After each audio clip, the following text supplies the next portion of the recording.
Hey there, it's Casey Dimon, TaxSaleAcademy.com. Thank you so much for joining me as I record an episode for the Tax Sale Podcast. If you enjoy podcasts and you want to listen on the go, make sure you scroll down, click that link. It'll take you to TaxSalePodcast.com. You can download us there on your favorite podcasting platform. But if you prefer YouTube, that's fantastic with me. Just do me a favor, click that thumbs up button and don't forget to subscribe to our channel. Let's go ahead and switch on over and we'll record the audio portion right now.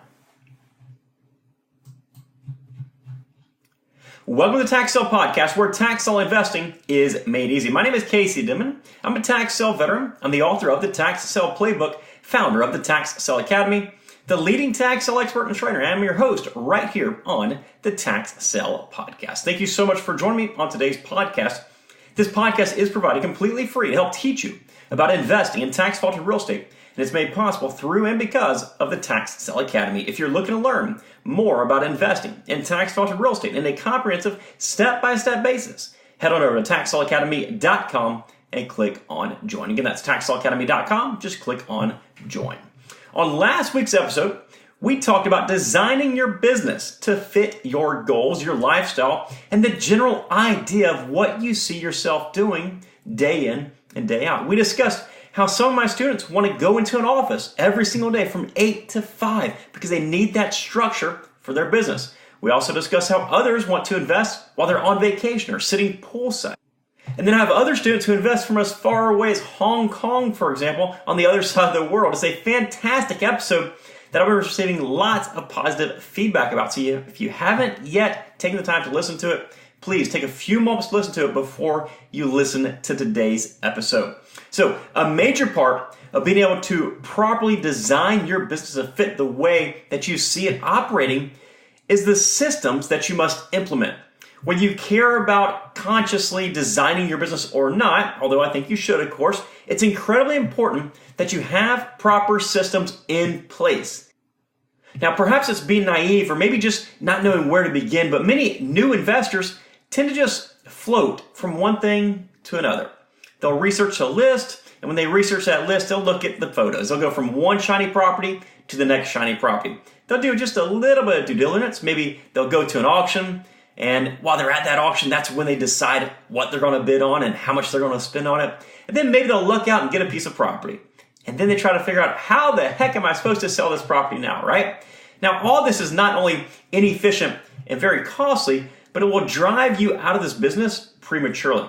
And the truth is that this is easily done when you're first getting started. You have a little bit of interest in something, right? So you show it a little bit of attention. But while you're doing this, you're not doing it properly. So you're going to have lackluster results. It's like practicing a sport or learning a new hobby, like playing guitar, for example, or learning a new trade or new skill. You do it once, or you maybe do it twice, and you have a little bit of fun. But unless you learn the basics and you get everything lined up the way that it's supposed to be, unless you have systems in place, you'll either not be very good at it or you'll be ready to quit in no time. One of the most important things that you can do as a tax investor is to systematize your approach to everything. Now, I don't want you to overlook the importance of this. My entire business and every single one of my successes were because of the systems that I had in place. These systems allow me to be more accurate with my investments, make more money, and when created and designed properly, they allow me to live the lifestyle that I desire simply because these systems are in place. Now, as you'll soon see, I'm not talking about anything crazy advanced here, okay? Instead, I'm more or less talking about a specific and simple step-by-step process for each phase of the business. Now, I've made this analogy before, but when we look at the aviation world, there are checklists and there are workflows for everything. Pre-flight, taxi, takeoff, cruise, landing. Everything has a very specific process and checklists that are often very, very detailed. This is done so that the pilot doesn't skip any important steps, right? Your tax sale business should be a system that consists of the process of going through checklists methodically, just like pilots do. If a pilot skips over the turn fuel flow on step, where they need that jet fuel or that avgas to get the airplane going, well, it's not going to be good, right? Especially if they lose that fuel flow mid-flight. Pretty bad results there. Same with you. If you skip over the step that says you need to verify value, that's not going to be good either, especially if you realize that you skipped that step once you bought that property. So understand that these checklists and this flow is something that you can create and tweak on your own. We do offer some of the Academy, of course, but you might still want to add additional steps onto those depending on your area, your specific investment objectives, and even perhaps your style. Now, in today's episode, I want to go over a few different systems and processes that you should have in place. As I mentioned earlier, these won't just allow you to make more money and be more accurate in what you're doing, but they'll add crazy amounts of efficiency to your business, which increases flexibility, which will, of course, improve your lifestyle and overall happiness. Now, this is a little bit of a longer episode because I want to get through these systems, kind of give you a brief overview of the ones that we utilize on a daily basis and that you should be utilizing as well. Let's work in order here, okay? The first one, learning. This is obviously something that I am pretty partial to myself. You can actually skip this part of the process if you like to weave it into the first few years of your business like I did. Try to figure out everything on the go. Of course, that's very costly, takes quite a bit of time, you're going to make lots and lots of mistakes.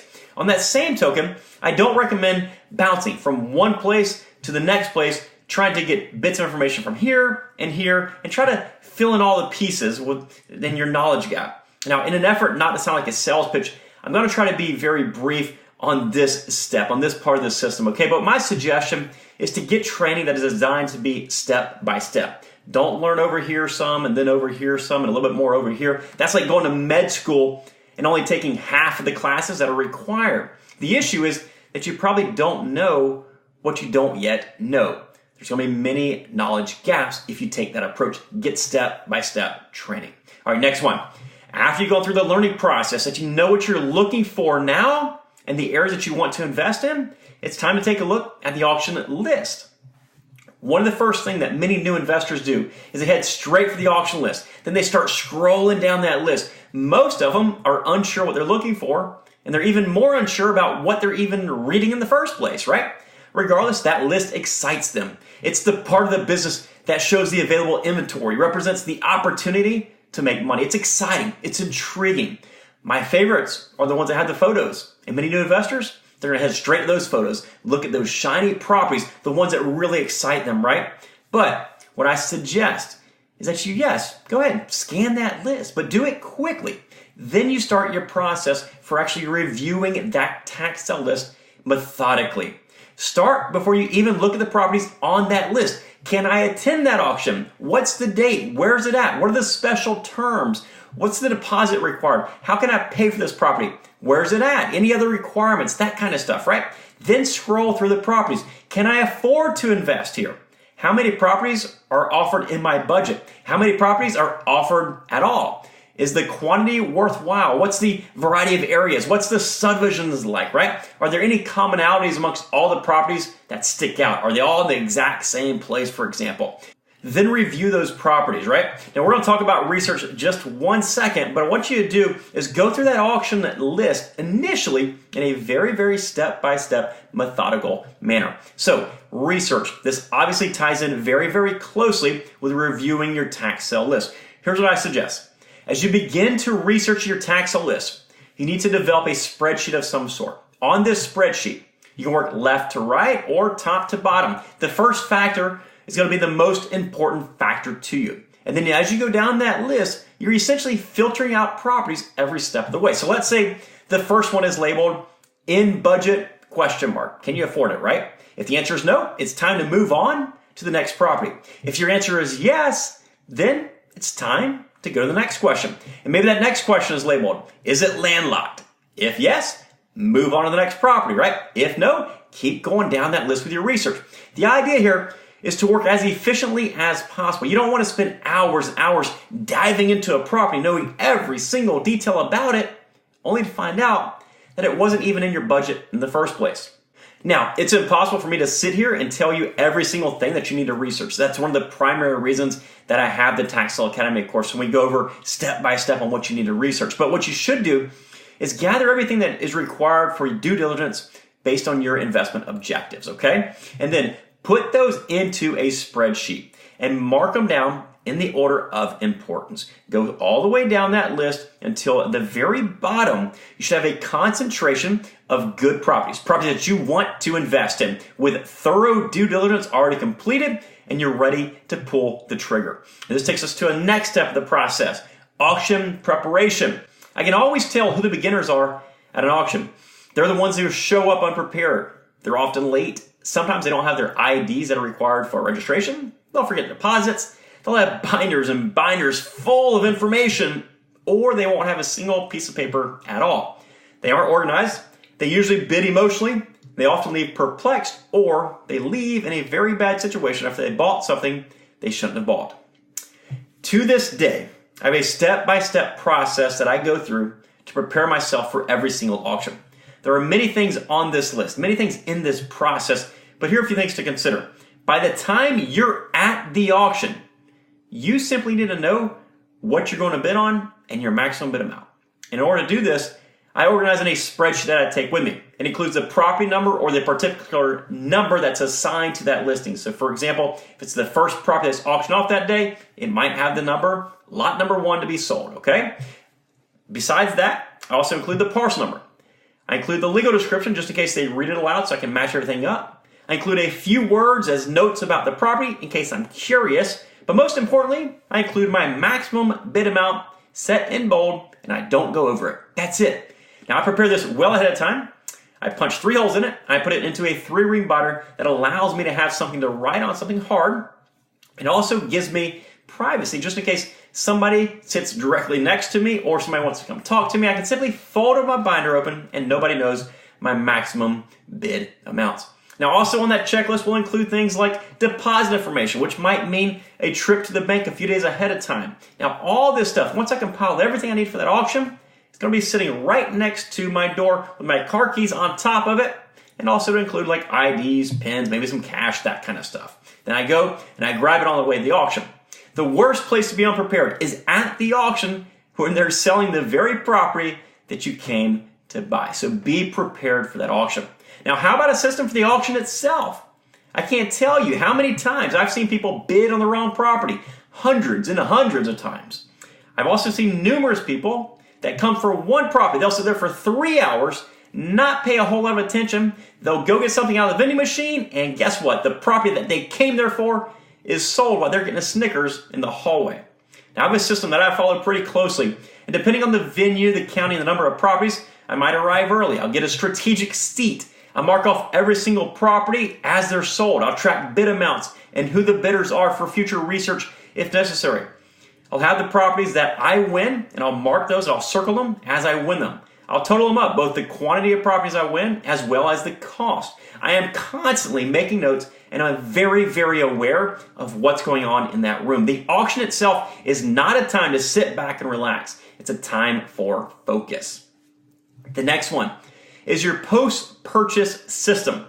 What's the first thing you do after you leave that auction room, once you paid for that property? Maybe it's get insurance. Maybe it's secure the property, or perhaps log it into some sort of tracking system for yourself. Whatever it is, now is the time to do it.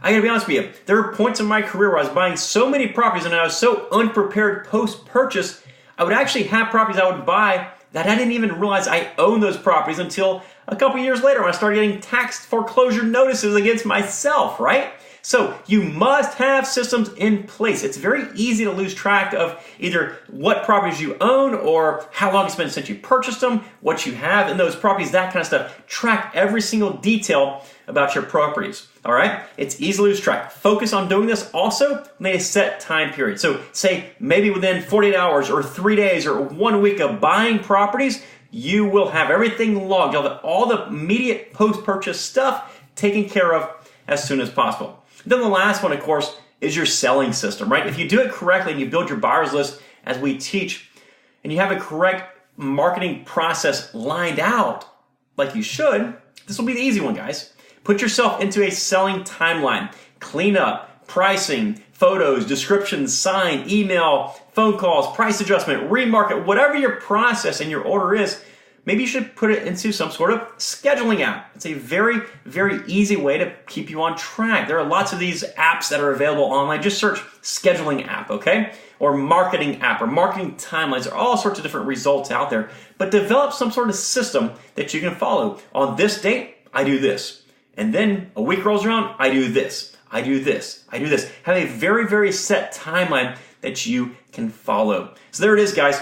Just a few ways that you can and should build systems into your tax sale business. Floating from one property to the next, from one auction to the next, from one marketing plan to the next, whatever it is, floating just doesn't work. You must be very systematic and have a built-out process to succeed in this business. And the bonus with doing this process is that you're guaranteed to make fewer or no bad investments.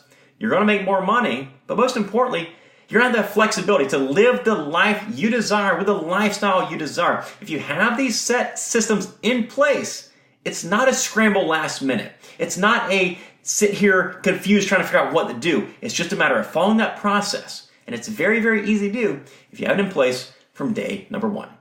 That's it for today's episode. I really hope that you did find this episode helpful and that you are enjoying the Tax Sale Podcast. If you are, please consider taking just a few seconds out of your day to leave some positive feedback for us on whatever podcast platform you're listening to us on. It truly impacts us, and we are so thankful for each and every one of you who have taken the time to do so already. Guys, we are so hopeful that we're able to play a small role in your tax sale success. Thank you so much for joining us today. Take care. Bye-bye.